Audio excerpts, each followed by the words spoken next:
குழம்பும் செய்கிறது எப்படின்னு பார்க்கலாம். தேவையான பொருள் வாங்க பார்த்துக்கலாம். சின்ன வெங்காயம் 1 கப் அளவு, 4 டீஸ்பூன் மிளகாய், 4 தக்காளி, 1 பல் பூண்டு, எண்ணெய் தூள், சரிங்களா, 2 டீஸ்பூன் எண்ணெய், ஓகேங்களா. 1 கப்பு வெங்காயம், 4 தக்காளி, ஒரு பல் பூண்டு, மஞ்சத்தூள், வெந்தயம், மிளகாத்தூள், எண்ணெய், புளி கரைச்சி வச்சுருக்கிறோம். Okay. Hi my dear peoples, இப்போ குழம்பு எப்படி செய்கிறாங்க அந்த செய்முறை பார்க்கலாமா?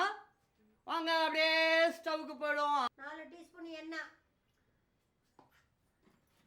நல்லா காஞ்சதுக்கப்புறம் வெந்தயம் பார்த்துக்கோங்க. 2 வெங்காயம் பூண்டு கருவேப்பிலை 3 போடணும். வெங்காயம் பூண்டு கருவேப்பிலை 3 போடணும். நல்லா வதக்கினதுக்கப்புறம் நம்ம தக்காளி போட்டுக்கணும். இப்போ நல்லா வதக்கட்டும் ஒரு 5 நிமிஷம். வெங்காயம் நல்லா பொன் நிறமாக ஆனவுடனே தக்காளியை அது கூட சேர்த்துக்கணும்.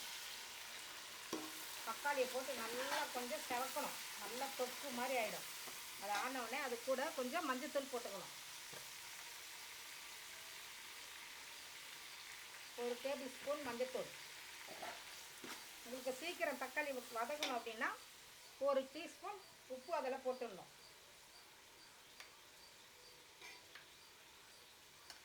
போட்டிங்கன்னா சீக்கிரம் உங்களுக்கு தொக்காயிடும்.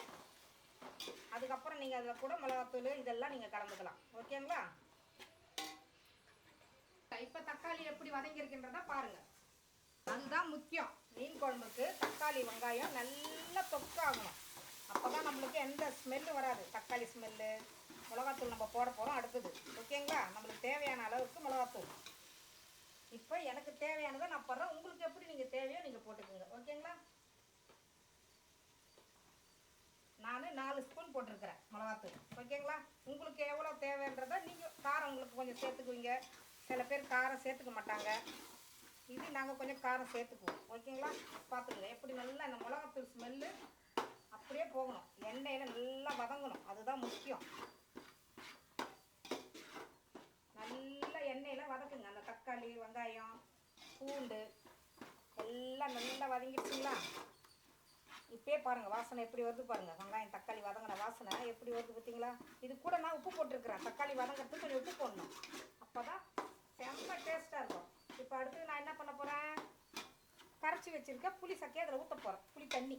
ஓகேங்களா.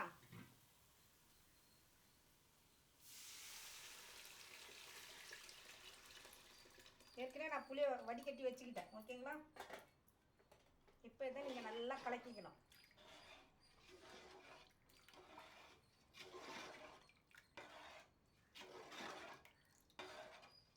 இப்போ உங்களுக்கு தேவையான உப்பு காரம் புளிப்பு எல்லாம் கரெக்டாக இருக்கும்.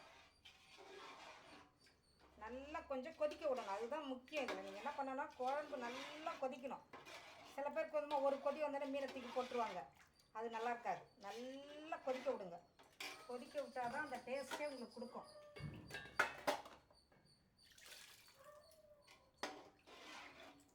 இப்போ நல்லா கொதிக்க விடுங்க. ஓகேங்களா.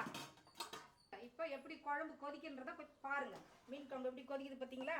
இப்படி தான் கொதிக்கணும். அப்போ தான் வந்து மிளகாத்தூள் உப்பு புளி எல்லாம் அதில் காரம் ஏறி இருக்கும். இப்போ நம்ம அடுத்து என்ன பண்ணணும், மீனை போட போகிறேன். பாருங்கள். வாங்க.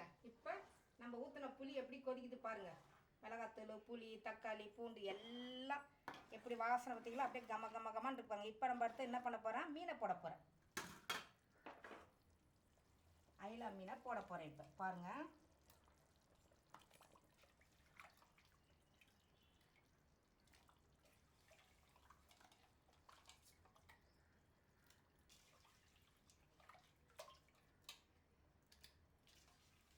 இது 1 கிலோ மீன். உங்களுக்கு எவ்வளோ தேவையோ நீங்கள் இது பண்ணிக்கோங்க. இது எங்களுக்கு தேவை 1 கிலோ.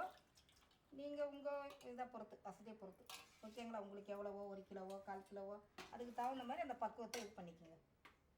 தக்காளி வெங்காயம் அதெல்லாம் வந்து அதுக்கு தகுந்த மாதிரி கரெக்டாக எடுத்துக்கணும். ஓகேங்களா. இப்போ வாங்க. இப்போ பார்த்தீங்களா எப்படி கொதிக்குது பார்த்தீங்களா குழம்பு. இப்படி தான் நல்லா இன்னும் ஒரு 2-3 கொதி வந்தவுடனே குழம்பு செம்மையாக இருக்கும். கொஞ்ச நேரம் நம்ம மூடி போட்டு வச்சிடலாம். புரியுதுங்களா? வாங்க இப்போ மீன் போட்டோன்னே குழம்பு எப்படி இருக்குன்னு பாருங்கள். பார்த்தீங்களா? அப்பா வாசனை அப்படியே கமக்க வந்து பார்த்தீங்களா? அயிலா மீன் எப்படி இருக்கு? செம்மையாக இருக்குங்களா? கலக்காது. ஒன்றும் கிடையாது. இது அப்படியே வச்சுட்டு இது கூட கடைசியாக இறக்கும் போது மல்லித்தூள் தூவணும். கொஞ்சம் மல்லித்தூள் தூவிட்டு ஸ்டாப் பண்ணணும். அடுப்பை ஆஃப் பண்ணிவிடுங்க. அவ்வளோதான். ஓகேங்களா? இதான் நீங்கள் சாப்பிட்டு உப்பு இருக்கா பாரு. சூப்பராக இருக்கு மாமி. அவ்வளோதான், சிம்பிள், ஈஸியாக பண்ணுற வேலை. ஈஸியாக பண்ணுற வேலை. இந்த குழம்பு வைக்கிறதுக்கு okay my dear beautiful peoples, குழம்பு நல்லா ருசியாக இருந்ததா? ஓகே, மறக்காதீங்க, சப்ஸ்கிரைப் பண்ணுங்கள், ஷேர் பண்ணுங்கள், லைக் பண்ணுங்கள், கமெண்ட் பண்ணுங்கள். தேங்க்யூ. அடுத்த வீடியோவில் பார்க்கலாம்.